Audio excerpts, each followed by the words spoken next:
Can I open my eyes to practice?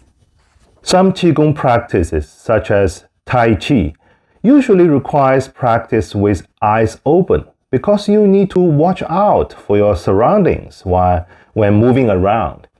But most other Qigong requires practice with eyes closed.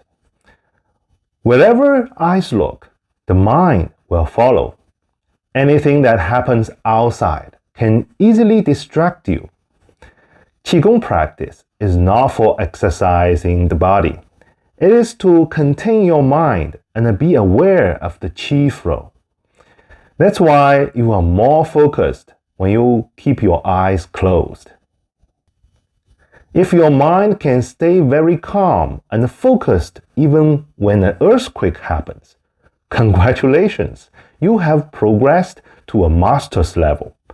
Then you are free to open your eyes to practice.